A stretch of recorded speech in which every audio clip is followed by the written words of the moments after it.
Excellent. Okay. So in today's video lab, I want to pick up where we last left off. So last time we had implemented gravity such that our character falls down just like that. So now the next goal we would like to do is go ahead and get a controller class implemented into our game system so that we can cause the player to jump. So again, every time we go to give ourselves another goal and incrementally and iteratively build out our application, we take a approach, apply, and assess. So in our approach for this goal 10, the idea of what we want to do is design a controller for the game. And so we should separate the logic that handles the user's input from the logic that actually moves the character. Again, because we want to abide by the design pattern that's most commonly referred to as model view controller. Thus, we will have a different controls. So the motivation here is that if we want to have different control schemes for our game, we wouldn't have to refactor our code base. We can just implement that into our controller class. Okay, so now that we have an idea of how we're going to want to implement our controls into our game, the idea that we're going to have a controller class that's responsible for capturing user input, and then the controller class, we can effectively register a game character, our player character, into the controller class. And as we watch for events to happen on the keyboard or the mouse or wherever we're getting controls from, we're going to activate actions inside the player character. So that's going to be the general motif of how we're going to design a controller class. So here, in order to actually do this, we're going to create a controller class that listens for the player input and responds by issuing commands to the player instance. The controller invokes methods in the player to move it, and the player will relay those calls to its internal physics system, which defines the rules for movement in our game world. So before we can do anything, let's first define inside of our physics class what it means to jump. So our jump action will be effectively defined as just an upward thrust in velocity. So now that we have a physics system, we know that gravity is this downward pull. A jump would be the inverse of that. So let's go into our physics. What is this? What is this? Can I hide this? Oh, well, I guess that'll just be part of the video. Not the biggest fan. Oh, here. Go away. Okay. So here I'll go into my physics, and I'm going to add a new method in here that's going to be called jump. And so what jump is going to do is it's going to access the instance variable that is the velocity on the y-axis, and it's going to set it to be the negative value of speed multiplied by 2. And so that should give us a thrust upward. Okay, so the next thing we want to do, if we want to go ahead and allow for our player to jump, is we need to go into the player class, and we're going to have to add a new property. It's going to be a Boolean value to track whether the player is currently jumping or not. Otherwise, if we don't track whether the player has jumped or not, we'll get more like a Flappy Bird style, where you don't have to hit the ground and you can keep indefinitely jumping up. So let's go to our player. Let me make sure that's saved. Now let me go to my player class here, and I'm going to add a new instance variable, is jumping. And so whenever we add a new instance variable, it is the role of a constructor to go ahead and establish those values when this instance is created. So here we're going to set initially is jumping to false.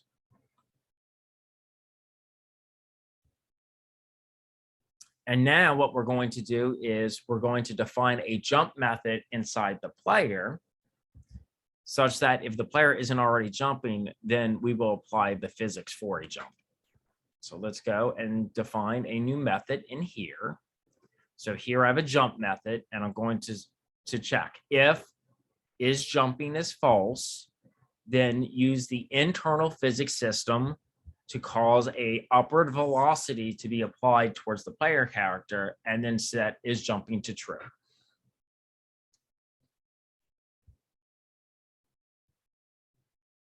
And now the next thing we're going to do, now that we have the actual model controls for jumping defined in both the physics and but inside of the player characters, we can now start to scaffold out our controller class, which will be looking for a user event so that we can actually issue that jump command to the player.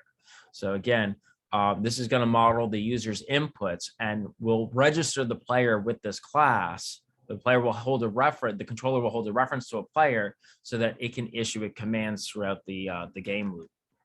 So the first thing we can do here is we actually have to create a new class. And to do that, I need a new JS file, so controller.js. Okay, excellent. Now I'm going to come and take controller.js. I'm going to pull it in here, and I'm going to define it, just like I've defined everything else. So class controller, open, close scope, and then I'm going to add two instance variables. One is going to be the instance variables to hold a reference of a player character, and the other is going to be for inputs. Okay. So the next thing I want to do is I want to add a constructor into my controller class. That's going to instantiate. That's going to essentially initialize all of our instance variables. So here inside my constructor, it's going to require one parameter, which is going to be a player instance. It will bind the player instance that's passed to it to be the value of its local, of its instance variable.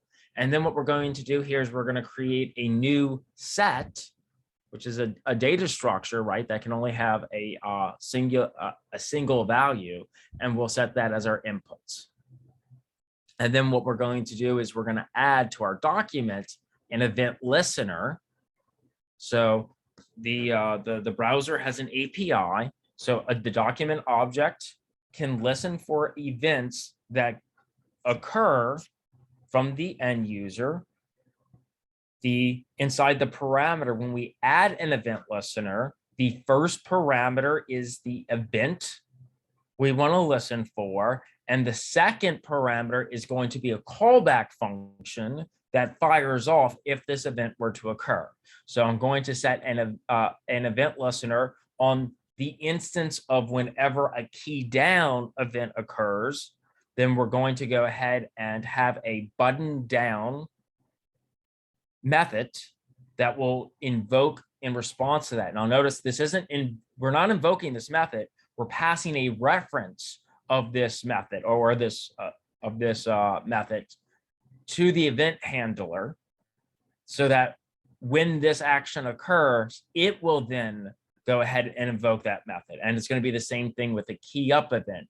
On the instance of a key up event occurring, then we'll pass a reference to this method. Now, those don't exist yet, but we're going to create those next. And if you wanted to know what events are available, again, what you can always do is go to MDN, the Mozilla Developer Network, and look up the method here, add event listener. And you should be able to see a listing of all the different events that you could potentially. There we go. Let's see if they have a listing of all the various events.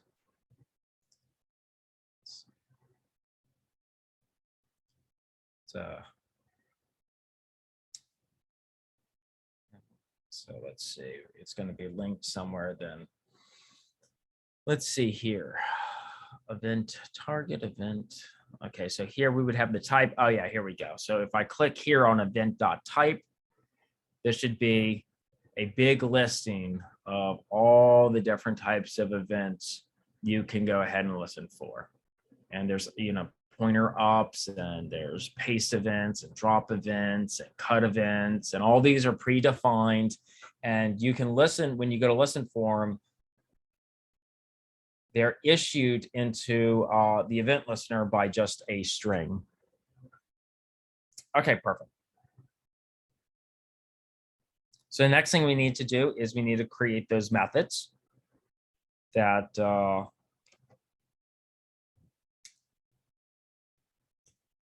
this event that'll be registered with the event listener or the event dispatcher. So notice we're going to do something a little bit interesting here. I'm going to create a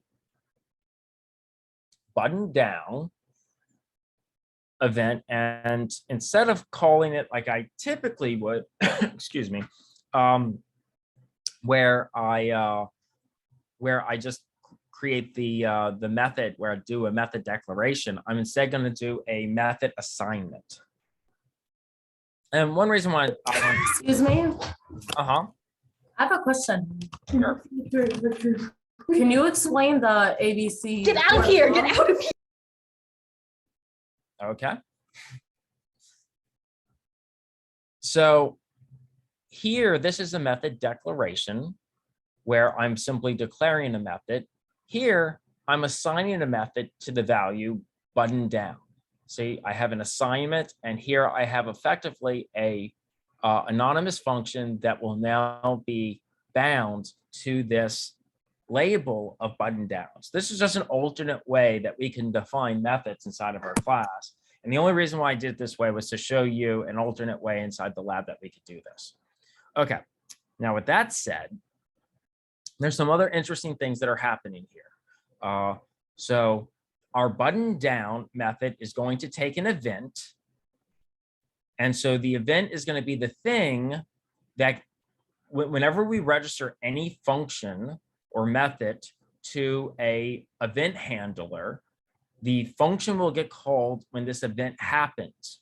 And the event handler will always give us a reference to the event, to our callback function that calls it to fire. So we're going to pass in a parameter here so that we can actually look at this event that actually occurred.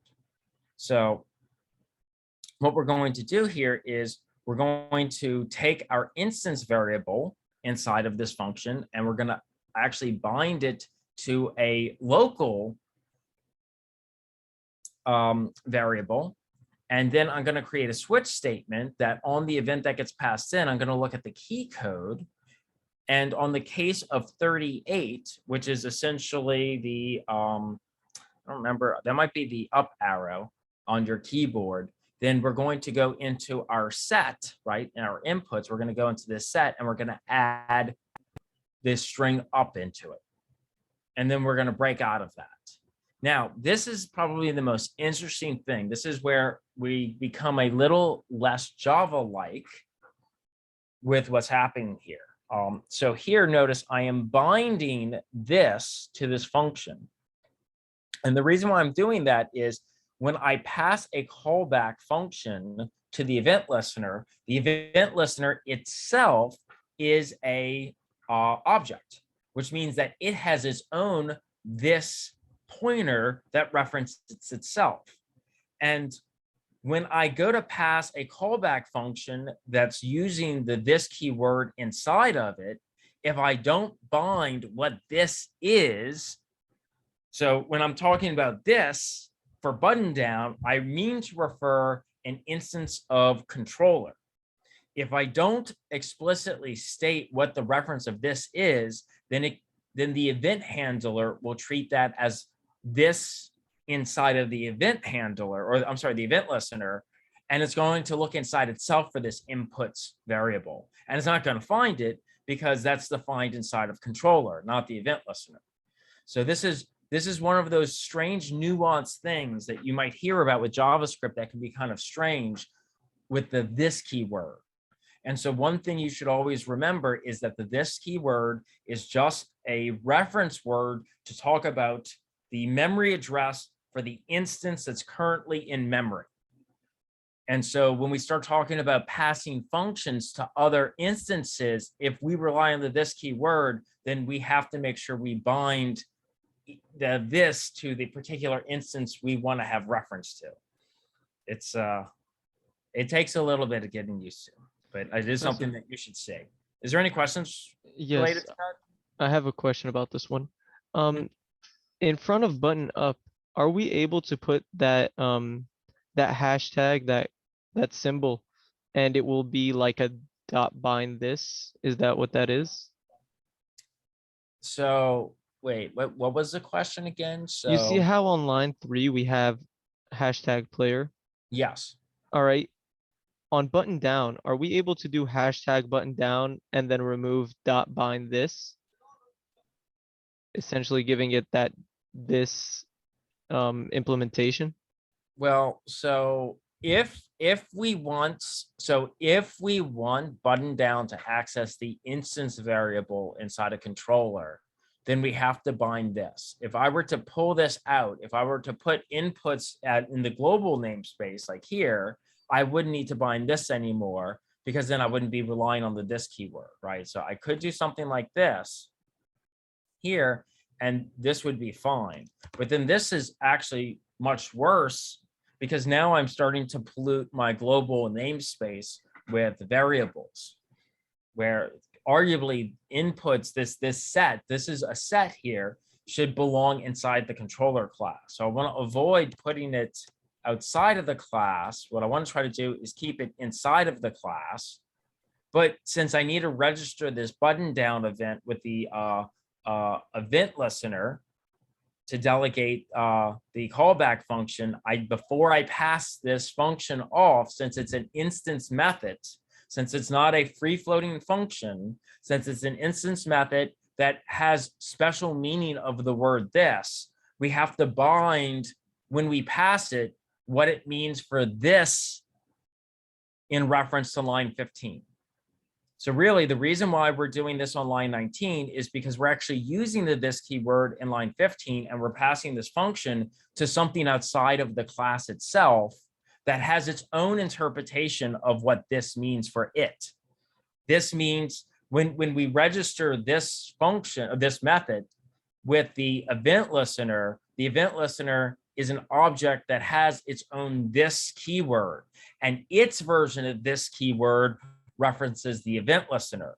And when it calls the callback function inside of its scope, if we don't bind this, the reference of this being the instance controller, then it will accidentally think of it as this being for itself. Does that explain it? That actually it does. It helps explain that the dot bind this is trying to reinforce the scope of this method. That's exactly what's happening. And in fact, we can play around with this a little bit, actually. Why don't one of the things I like to do here is be able to actually go ahead and run code so that you can see. This is the advantage of doing this in person, as opposed to just giving you the document. So let me remove the dot bind this. So let's say we just did this. Okay. Where we just referenced the this, but we don't bind what this means. And let's see what happens if I try to print out that this keyword. So let me open, so that's already there. Oh wait, if I'm gonna do this though, we have to import it into the HTML. I have to import it, right. So we have to skip some steps. So remember that I'm on step 8 right now, but what I'm gonna have to do here is, let's go to, I'm going to play around with this. Let me finish these steps so I don't confuse anyone Take your who's time. watching this, and then remind me to play around with this. We'll actually see what happens so we can look at the nuance here. Okay, so we have the button down. That's one callback function. Let's grab the other callback function as well. So here I'm going to do something very similar. So on a button down event, so when I hit, say, for instance, the up arrow, what I'm going to effectively be doing is I'm going to take the key code. So every time you hit a event, and so we'll print that out too, it can have data attributes. So like if it was a mouse event, like a click, then it might have like a mouse X and mouse Y coordinate. If it was a key you hit, one of the pieces of data that's embedded is the key code. And then we could use that key code to identify what key was depressed. On the instance of the key code 38, we know that that's the up arrow. So we're going to go ahead and register inside of our set here, the up. And so the reason why we want to use a set and not an array is that we only want to have one unique value of up while it's being pressed. Recall that everything is happening inside of a game loop, and a game loop is firing like 60 times a second. So when I'm hitting up, I don't want to have like 60 ups every second added into an array. So to prevent that, I can go ahead and use a set. So when I insert up in once, that's as many times as it can be inserted. I can't have repeated values there.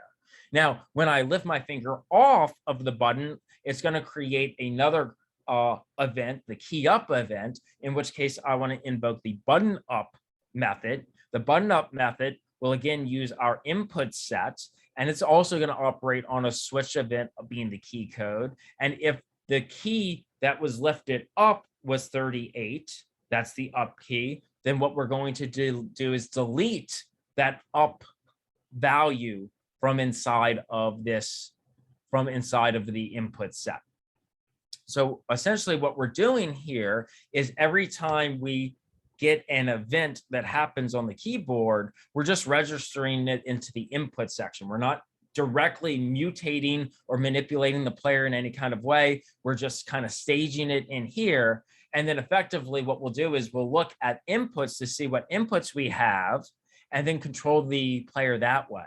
And the nice reason why we want to use this approach is that if I want to then have inputs come from some alternate source, like a controller or like a mouse, I can also add those inputs into the inputs, and I won't have to refactor my game code at all. I would just have to refactor the way that these control words like up or down or left or right get imputed into my input set. Okay, so now the next thing I want to do now that I have my callback functions defined is I want to create an update method inside my controller that will get invoked each update of the game loop. So inside of here, what I'm going to do again is I'm going to go ahead and make sure that I have my inputs, and I'm going to check if input has up. And the only reason why I'm doing this here is it has nothing to do with binding here or here, like in the callback function. I'm doing that here just to make it a little bit more readable on this line. So I'm just creating a local variable by dereferencing this dot inputs, so that instead of having this dot hashtag inputs dot has up, it's just inputs dot has up. So this is just for readability in the code moving forward. Anyway, I'm going to do a selection statement. If inputs contains up, then I'm going to cause the player to jump. I'm going to issue the jump method inside the player. And now what I'm going to do is inside scene, since we have a reference of player and since it's private, in case we need to go ahead and share that with any external classes, let's create a getter method so that we can return the state of our player to an external instance or class.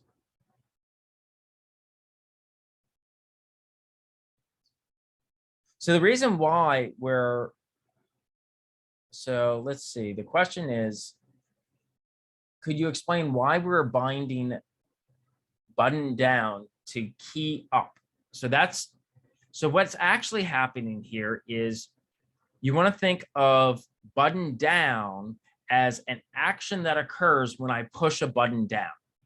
So any action that I want my player to respond to on a button press event, whether it's jump or move left or move right, is going to go into that button down method. So that button down method is going to effectively add to our input set keywords like up, left, or right. Those are going to be the three movements that my character in this game is going to be able to do. Oh, I'm sorry, here. I'm going to add those events. I'm only adding up now, but next I'll add left and right. So, and then when I take my finger off of the button, I will then remove that from the set. So the idea is that in the update here, I'm looking at the input set and I'm going to see if it has up, then I'm going to tell the player to jump. If it has left, then I'll like tell the player to move left. If it has right, then I'll tell the player to move right. So effectively, every update of the game loop, if one of those values is in the set, then we're going to cause the player to move in response to that. And at any time when it gets removed out of the set, well, then we would do nothing, right? We would stop issuing that command to the player. So button down is just the kind of name we give to the callback method for pushing a button down. And the button up is the name we're going to give the callback function for taking your finger off of a button. Can we change the names of those? Yeah, you could change those to button press and button unpress. Okay, so it's all up So, to and however here, we and name just the to show you, yeah, variables. this is just a label that I created. And if you find it more expressive to do button press and button unpress, and then we just have to change it in the callback function as well. So button press and button unpress. Okay, perfect. And then it's as easy as that to refactor. Because the only places that these methods are getting invoked from are from the event delegator here, the event manager that we're registering it with. So as long as these names match these, then you're good. They could be anything. Right, but we can't change key down or key up because No, those are the actual. No, you can't change that, because what happens is when the event delegator broadcasts that an event has occurred, it broadcasts it to all the event listeners as this string. And so we're registering as the string representation this key down event. Right. Thank you. So this we can't change, right?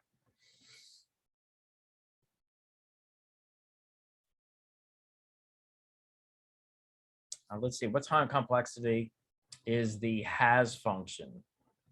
Yeah, I mean, well, let's see, it's a set. I guess arguably, since it's not an index set though, right? Like an array is. So potentially it would have to go through and check each value within inside of the data structure. Unless it's implemented like a dictionary. But honestly, I don't know the underlying implementation for that. Okay, let's see here. Where did I leave off? We have right here. We created a getter to return a state of the player, and then now that we have a controller class, let's go into our game class, which manages all of the game objects, and add an instance variable for our controller. So let's go to the top here. There we go. Oh. Okay, so we now have a new instance variable, and whenever we add a new instance variable, what we usually want to do is go into the constructor and set that value. So I'm going to go here, and I'm going to do two things actually. I'm going to go to my scene class, and I'm going to get a reference of the player, because our player is instantiated in the scene. So I'm going to create just this local variable. It's actually a constant because I'm only going to need it temporarily. And I'm going to ask the scene for its reference to a player. And then when I instantiate my controller, I'm going to pass it that reference. And then I'm going to bind to the game the controller instance. And so we have one player, but that both the controller and the scene have references to the same player instance. Now I'm going to go into my update method inside my game class, and I'm going to go ahead and for each invocation of the update method, I'm going to tell the controller to update.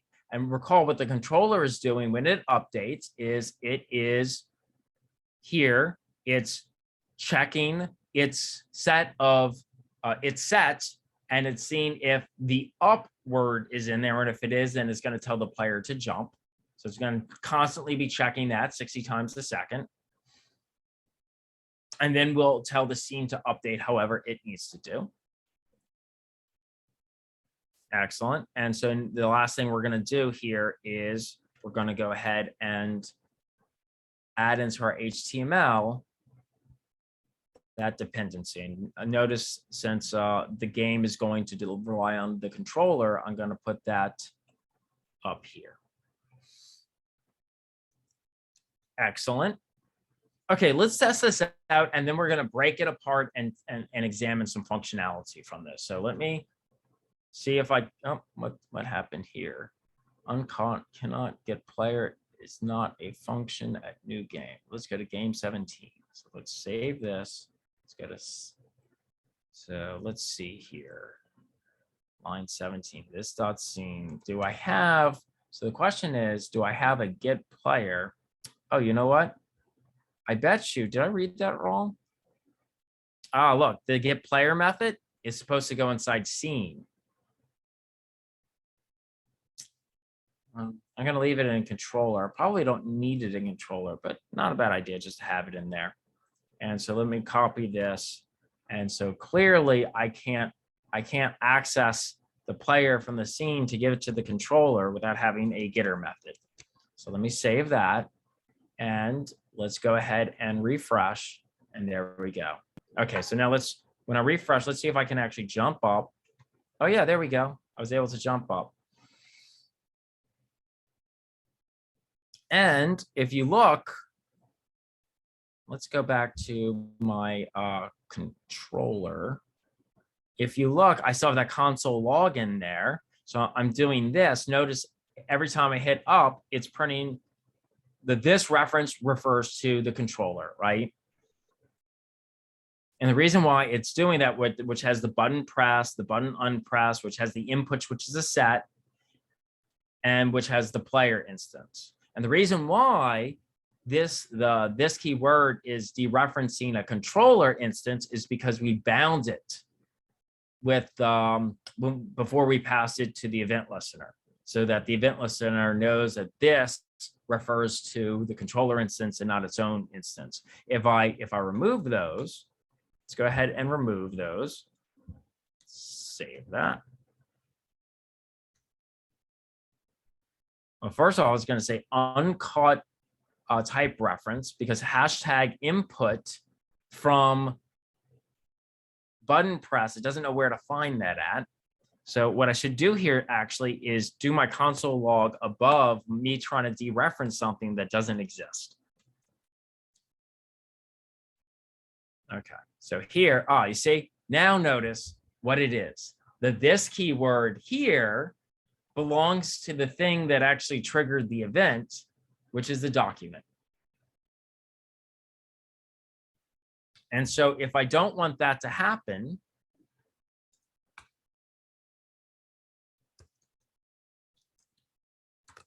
then I will bind that. And that's what solves the problem. So you can visually see when you get these bugs, you can kind of play around with it to see dot bind and dot bind. Perfect. Okay. You could test it and play around with it in the console to see what is being referenced at any given time. So if you're getting kind of an erroneous mistake while using this keyword, my recommendation is to do some console logging and see what this is actually referring to at any given time. Let's see, is there anything else? Okay, what happens? Okay. And notice I can only jump up that once, because I think I get a free jump, but then I fall because that true value is going to go. Okay, so we got jumping to work. Excellent. That's a start. Let's see here.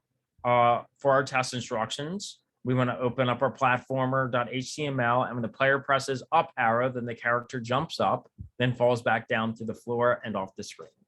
So we get essentially one jump and then we fall again.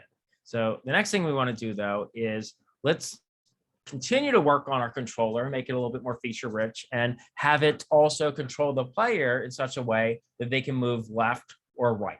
So again, let's start with this approach, apply, assess model that we've been following for each iterative design. So for our approach, what we want to do is we want to design the horizontal movement of our player. So what this is going to require is updating the velocity x of our character. So right now we can jump up by giving a negative velocity, and we fall down by having a positive velocity. So to move left or right, we're going to have either negative or positive velocity. If we add a positive number to the velocity, then we go right. And if we add a negative number to the velocity, then it will go left. And remember, a zero velocity is no motion at all. The more you press in a direction, the more the velocity should increase over time, moving the character faster in that direction. Okay, so now that we have a basic idea of what we want to get done for this goal, let's talk about how we're going to do it. So we're going to have to add some methods that are define leftward and rightward movement of our character inside the physics class. And then we're going to have to make calls to them in the player so the controller can then invoke them. So inside of our physics method, we're going to add an action defined as move left to thrust a leftward velocity, but limited by the speed. So let's go to physics here.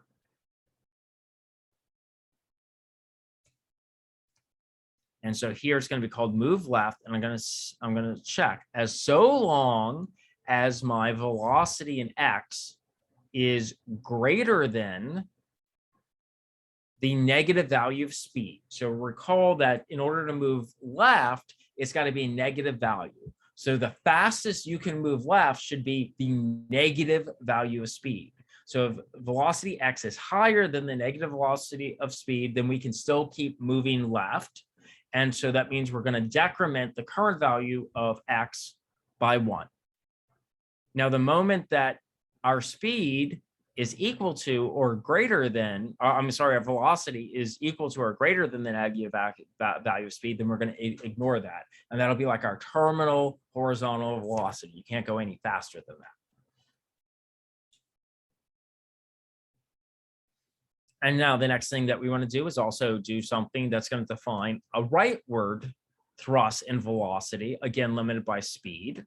So here, let's do move right in our physics. And here I'm going to check so long as our velocity x is less than the speed of the character, then we can continually increase the value in velocity. And so what this allows us to do is throttle our velocity on x and on x, negative x or positive x, based off of this speed value. So we can't just shoot off the screen if you hold the button too long. Okay, now that we've done that, let's go into the player class. And what we're going to do is take advantage of another design pattern you might have heard of. This is going to be called the adapter pattern, where we go ahead and we pass, we essentially wrap one method called internal to an instance variable onto a method on this class itself. So essentially, we're just going to provide access to the physics move left outside of the class since it's private. So there we go, move left, and all it does is accesses the instance variable physics, and it invokes its move left. Let me make sure I did that right. No, I'm still in physics. Make sure you're in the appropriate class. So right now I'm in physics. I want to go into player, and so inside my player class, I want to go ahead and have move left. And so here I have this instance variable, and this is just like an adapter method. I'm going to issue the move left to the physics to tell the physics system to move me left. And then I'm going to do the same thing here for move right. So notice the commands to move the character are pretty generic. They're not hard coded to anything on the keyboard because all of that is happened by the controller class. So we stay agnostic in terms of our implementation details for movement. It makes sense in the logic of the game, but it's not tethered. It's not hard coded to any kind of control scheme on its own. So with that said, let's actually invoke those move methods from our controller. So let's go to our button down method in our controller. So here we're going to go inside that switch statement on the button down or button press. And here, if the key code is 37, oh, and I didn't do a console log of the event. Let me do that too, so we can see this. So console log event. So when we do this, we can see what this event actually looks like. Okay, so if the event has a key code of 37, then that is the key code for pressing left. And just if you ever wanted to know, there's some cool things here. JavaScript key code. They have keycode.info. If you ever want to see it, and you hit a key, it shows you what the key code is on the keyboard. Really cool tools, right?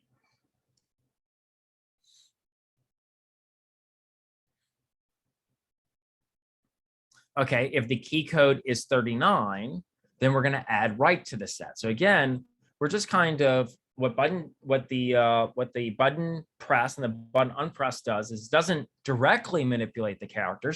It's just adding up, left, or right into the set. And we use the set and the update method to issue commands to our player. So you can imagine if we go ahead and add left and right on a button press, then we have to go ahead and delete them on a button unpress. So let's go ahead and do that, update our switch statement. And now what we want to do is inside of the controller's update method, we want to also check if the input has left or right. And if they have left or right, then we're going to go ahead and tell the player to move left or right. So here inside the update, what we do now is if input has left, then we tell the player to move left. If input has right, then we tell the player to move right. And if input has up, then we tell the player to jump. Okay, so now that we have that implemented, why don't we test this out? Let's go ahead, save this. Now we haven't added any new classes, so I should just be able to refresh and see if, yeah, there we go. I could jump right and I can jump left. And here I'm console logging that event because I want to show you what was inside of it. And again, if for at any time something seems like magic to you, the console is a very powerful tool in this runtime environment. And it actually will print out these references, these object references, and they're actually interactive. Like you can see, I can click on this arrow and I can then see everything that's located inside this keyboard event that got passed into my method. And you can see it actually has the key arrow left. So if I didn't want to use the key code, right here, 37, if I didn't want to use the key code, I could have just done key and arrow left. But the reason why I did use the key code and not this more kind of descriptive arrow left, arrow right, arrow up, and arrow down is I want you to also be familiar that key codes are a thing. But look at all this detail that occurs with this event. You can even see the path of the event. So from the body to the HTML to the document to the window. Excellent. Okay, let me take that out now so that I don't log that each time, but now you can see what's getting passed in each time the event triggers in the callback function. Okay, well, we now have a controller that allows us to move left, move right, and move up. So I think we're done with our controller for the most part. Let's set a new goal that defines floor collisions so that we don't just fall right off the stage as soon as we start playing the game. So just like every other goal, I like to preface with an approach, apply, assess. So the approach here that we should take is to design collisions for the game. There are two concepts. The concepts are two game objects touching, yes or no? Then the second is, then if they are touching, what sides are they touching on? So if it's true that they're touching, is it a top touch? Is it a left touch? Is it a right touch? Or is it a bottom touch? So there will be 4 discrete points of collision. It's possible to have multiple sides colliding between two objects, such as when corners touch. That counts as both a vertical touch and a horizontal touch. So touching a wall and a floor, for instance, or touching a wall and a ceiling, for instance. Okay, so now that we talked a little bit about what we have to manage for collisions, being able to resolve those two questions, are we touching another game object and what side are we touching? Let's try to think about how we might start implementing that. So the physics class should be the entity in our game system that detects collisions between players and then blocks the player from moving by adjusting the velocity. Because effectively, inside of a platformer game, it's essentially gravity. It's a physics puzzle game. So you want to think of not teleporting the player by just adjusting the X and Y coordinates directly, but they're rather being pushed and pulled by the forces of the physics system. So the first thing we need is inside of GameObject, if we haven't done so already, we're going to have to create some getter methods so we can get the values of get width and get height. So let me go into my GameObject class here, and I'm going to go ahead and define a get width and a get height, and that's going to go ahead and return the values of width and height, which we're going to need for collision detection. And then the next thing I'm going to do is I'm going to go into our block class, and we're going to create a new method, is touching X. And then we're going to create one that is touching Y. So let's take a look at this. And this is going to determine, this first one is going to determine if the block and some other game object overlaps on X by some ratio. So let's see here. Where's my block? Here it is. So inside of my block, I don't have anything yet. So I'm going to give it its first method, is touching X. And so here I'm taking in two parameters, some game object and a ratio. And the idea behind an overlap is I will take, I want to get this width, and I'll multiply it by the amount of width that's going to constitute a touch. And then I'm going to check the following. I'm going to subtract my X position from the game object's position. I'm going to find the absolute value of that, and I'm going to check to see if it's the overlap, if it's less than the overlap value. And it's going to return either true or false. So let's think about this. Let's think about this. Imagine if I had two objects, 1 and 2, right? Okay, let's make one of these a different color. Is that this thing? Yes. Okay, that's really bright. Is there a, okay, perfect. Okay, and now can I make this transparent? Is there an easy way to adjust transparency? Is it the color? Transparent. Oh, that's too transparent.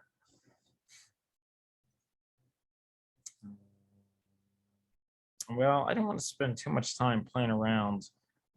Draw, position, size, reflection. I just wanted transparency. Okay, that's fine. Okay, so let's go back to this here. So we're going to say I have a game object and I have a block. So why don't we define these? Let's say that this is the block. Let's say that this is the other game object. Okay. So clearly this is not touching. Now the question is, should this be touching? Should this be touching? At what point do we want touching to occur on just X? So if I take this width, so let's say my width is 32, and let's say I take my other width. So all my objects are, so here I'm taking, sorry, we're going to, the overlap is going to be what the width is times the ratio. So suppose that my ratio is 0.5, so half. So if my width is 32, and if the ratio that I qualify as touching is half, then that means 16. I have to have an overlap of 16 pixels. So then what I'm going to do is I'm going to take my X position and I'm going to subtract it from the other X position. So let's start basically. Let's say that the X positions are the same. The Y positions don't matter, right? The X positions would be the same. Okay, so in this instance, they're the same. So if I subtract the blocks from the game object or the game object from the block, since I'm taking the absolute value, it's the same, right? Well, that would be 0. And so here, if I have 0 is less than the overlap, that's going to be 16 pixels, that would qualify as a touch. Okay, let's do this. Let's do halfway now on X. So here, let's say that this is 0, and let's say that this is 16 because it's halfway across, and this is 32 pixels big, say for instance. So I would take the X position here, 0. I would subtract it from this position, but take the absolute value. So that would be 16. And then I'm going to say, is the difference between those less than our overlap value, which I said is 16 because it's going to be 32 times 0.5. So this would qualify as a touch as well, if I want a 50% overlap. But let's say I go here, let's say that this is 24.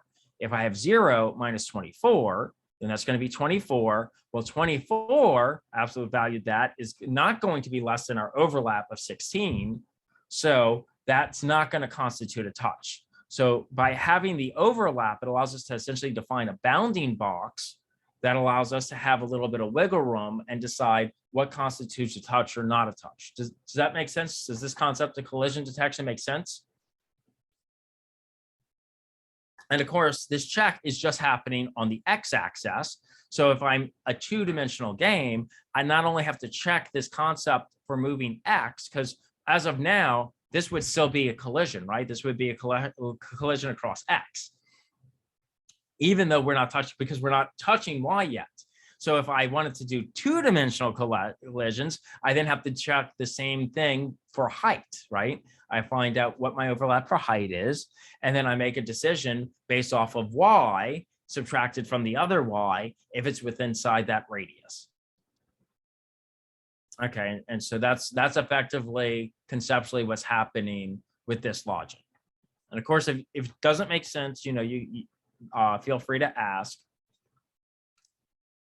So here, this method's going to check to see if I'm touching on the x-axis by some amount, and this is going to see if I'm touching the game object by some amount on the y-axis.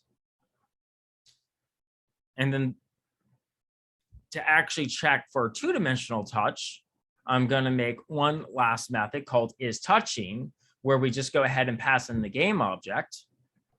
And here we're going to do a combination of isTouching on both y and on x. So it's going to be the combination of those two. And in fact, notice I'm going to be more stringent on touching on y. So the overlap is going to be the full 32 pixels, whereas it's going to be a little bit more forgiving on my x-axis. That way I can kind of run into the wall a little bit before it registers as a collision, but the ground and the ceiling are going to be hard, very hard implementations of the collision.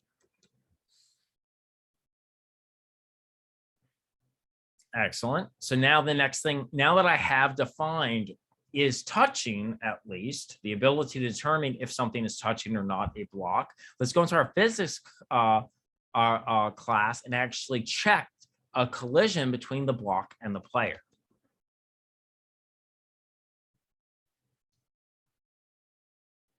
So let's go to our physics, and inside of our physics here, I'm going to go ahead and create a method, check collisions. And what check collisions is going to do is it's going to have all of the blocks. Remember, the blocks are in a list and the player instance. And so we're going to do a for loop for each block inside of that blocks list. We're going to then query that block. Is that block touching the player? And if the block is touching the player, then we have to decide, is it a floor? Is it a ceiling touch? Is it a left wall touch, or is it a right wall touch? What direction is the touch coming from? Because remember, for collision detection, those are the two things we need to know. First of all, is there a touch happening? And second of all, where is the touch happening? Okay, so the next thing we want to do is we want to go ahead and implement this check collision floor. So again, I like to, whenever I implement code, I like to break all my logic down across a multitude of methods that are very small and that are very descriptive in terms of what their actions are. So instead of putting the logic for checking the floor collision here, I call some other helper method so that it's very clear and evident what I want to happen on line 54, and then I define the logic in its own space.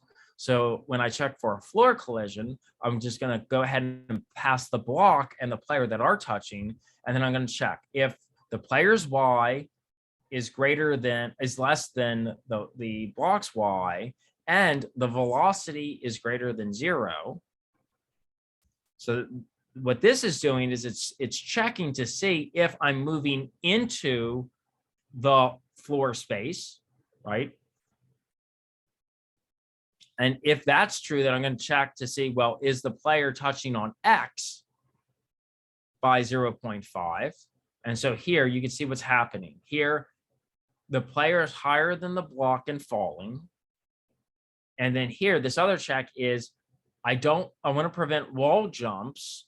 So in order to prevent wall jumps, I want to make sure that the player and the block is on the same column. And that's why I'm checking to see if this X is happening, because I don't want to reset a jump if the player is simply interacting with a wall, because then they could jump off of it. And so if both these things are true, if both the player is higher than the block and is currently falling, and if the player and block are on the same column, then I want to change the velocity value to 0. I want to stop the velocity on Y so the player stops moving. And I'm also going to tell the players is jumping to go false. So I'm going to have to create that method inside the player to ensure that. I don't know if I have that method. We're going to have to create that. Okay. Now, the next thing we have to do is let's go into our update method and refactor that inside of physics. So right now, this is my physics update method, but now we need to start taking in data. We need to take in the blocks list, and the player has to pass the reference to itself, because we're not just going to apply the gravity to the player, but now we're going to also, on each update of our game loop, check collisions between the blocks and the player.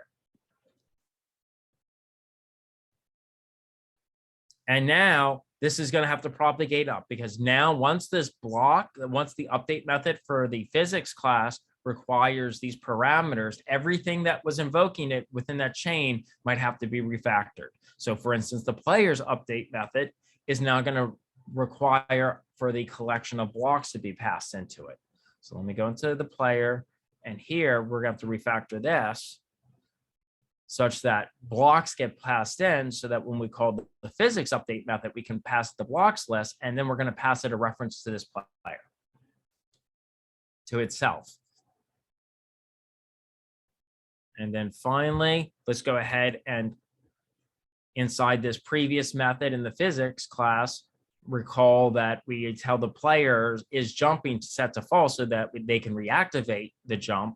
So let's actually go into the player and actually create that method, is jumping, and then we're going to pass in a value here and set that to whatever gets passed in.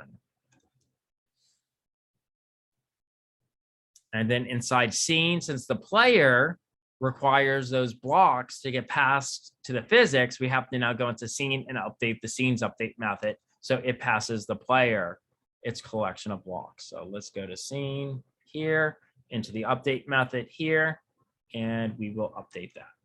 Excellent. And so now once we do that, we can go ahead and reload our game, and our expected output should be when the player presses up or space, the character jumps up. When the player presses left or right, they should move in that direction. When the player lands on top of blocks, though, they should actually land on the block. Now note, there's no collisions on the blocks left or right yet, so we can go through walls, and there's no friction applied to the player yet, so we'll continue moving and we'll never stop. Okay, so here, oh, look, we don't fall off, and here I can move left or right. I can jump up, and now I should be able to, yep, land on blocks. Yeah, perfect. Okay, we're getting there. Oh, I fell off. Let's see if I can't just, okay. Excellent. Okay, so let's see what the next goal is going to be. The next goal is going to be to implement ceiling collisions. Now that we have floor collisions, let's start implementing out all of our collisions. So our approach for ceiling collisions, a ceiling collision is when the player and a block are touching and the player is lower than the block, i.e. the player y-axis is larger, is a bigger number than the block y-axis or coordinate, and then the player's y velocity is moving the player upward. That means the velocity y is a negative number. So in response to those conditions, what we want to do is reduce the velocity and push the player in the opposite direction by multiplying the current velocity by a fractional negative number. And this will kind of give them a rebound, like a push-off effect. Okay, so now that we've talked about the strategy on how we're going to implement our ceiling collision, let's actually do it. So the first step we want to do is we want to go into our physics class and we want to create a method that's going to be called check collision on ceilings. And so effectively what this is going to do is the ceiling collisions reflect the velocity downward. So let's go into our physics class here. And let's go ahead and make this method check collision ceiling, where we're gonna pass in a block and a player. And if the player y is greater than the block y and the velocity y is less than 0. And now that defines those two conditions, right? So we said that this occurs when the player is lower than the block and the player is moving up. So we're going to check those two conditions. Then in response to that, we're going to take the velocity on y and we're going to multiply it by 0.5. So what's that going to do? First of all, it's going to flip its sign, which is going to move in the opposite direction, but it's not going to flip it with the same amount of trajectory, the same amount of velocity. It's going to halve the velocity from what it was before. Excellent. So now what we want to do is inside of our physics check collision method, we want to go ahead and check that on each update. So remember, this check collisions gets called on every game loop from this update method. So we want to check if at any time there was a block that's touching the player. We don't want to just check to see if it's a collision on the floor. We also now want to check to see if it's a collision on the ceiling. And that's it for that. Let's just check, and we should be able to get under a block and jump, and it should reflect us back. Now, recall that there's still not collisions left or right, and there's still no friction. So the player will still continue to move left or right, but now at least we should be able to jump through blocks. So let's go ahead and refresh. And now let me try jump. Oh yeah, look at that. See? And there we go. Yeah, that's perfect. Oh yeah, we're getting there.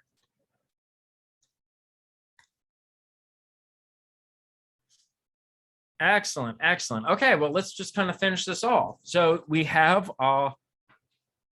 floor collisions, we have ceiling collisions. So let's just go ahead and define what it means to have left or right collisions. So we'll define a left or right collision on left or right sides with 3 checks. 3 checks are necessary here. First, are 2 blocks touching?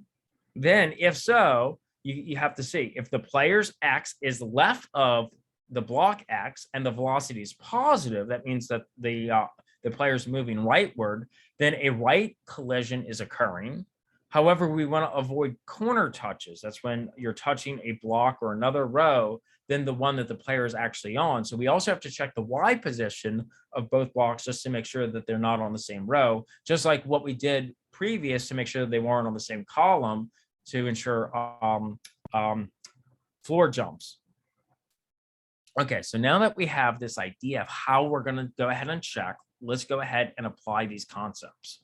So in order to do this, we're going to go into the physics class, and the physics class should detect collisions between the player and blocks before moving the player left or right.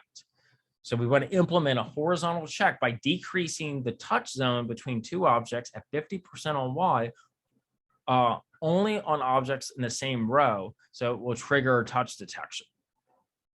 So here, we'll step through this in a moment. Let's go into our physics and check and implement this new method.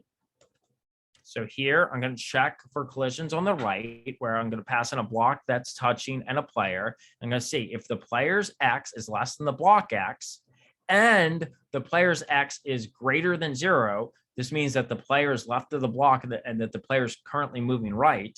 Then I also want to check to make sure that the player isn't touching any of the block by half. So I want to make sure that the block that the player is touching is on the same row that the player is on, and it's not a row higher or lower. So to ensure the player and the block are on the same row. And if both these conditions are true, then I'm going to go ahead and I'm going to rebound the player off with the same amount of force that they ran into the wall with. So I'm just going to reflect the player. I'm going to multiply it by -1. So the velocity, if it were 3, goes to -3.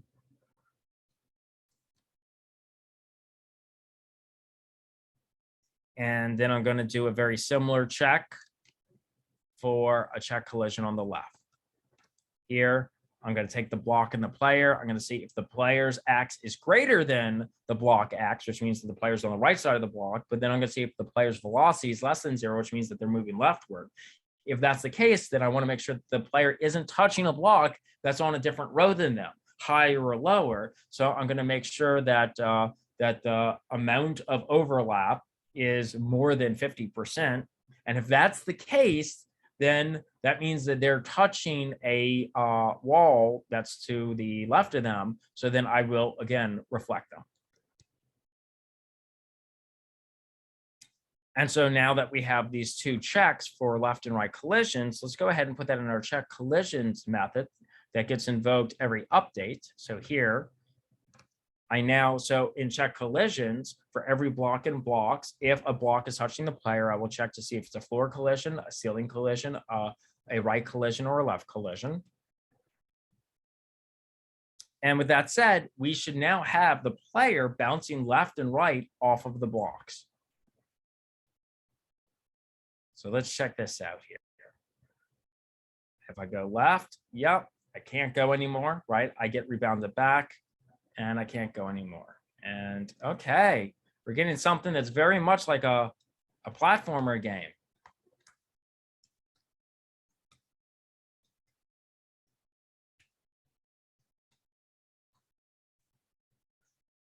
And again, we haven't implemented friction, so notice we're just going to go ahead and constantly bounce back and forth and back and forth. So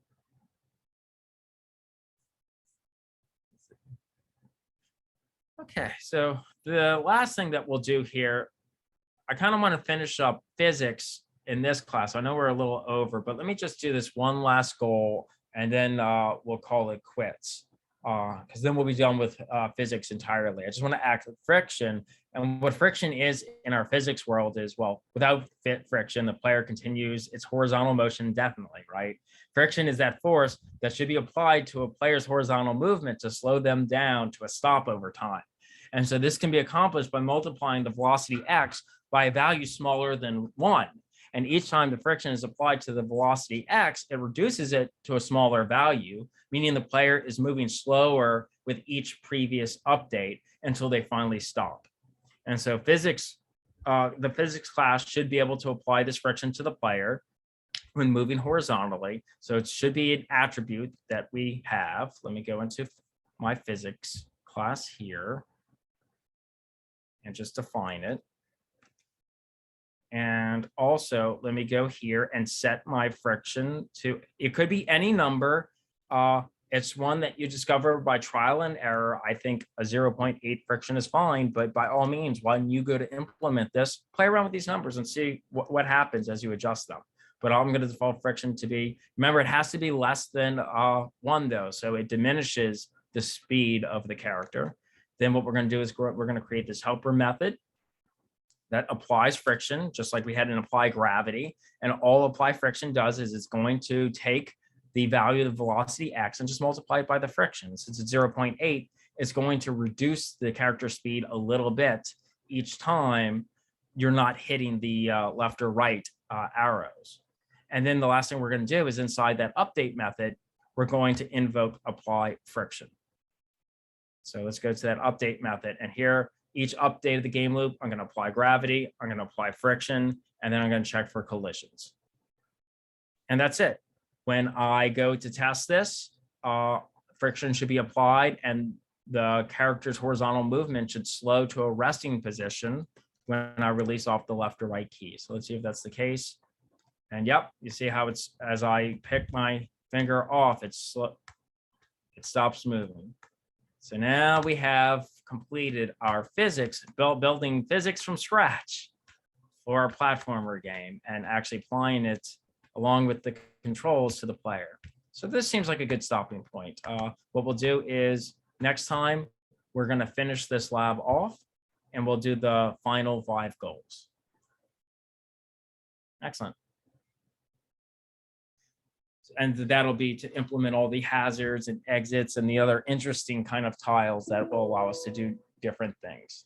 So with that said, I will go ahead and end this recording.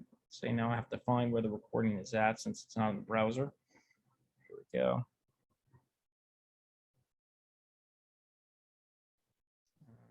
Thank you, Professor. Okay, I'll just end meeting. That'll. Okay, here, stop recording. Perfect.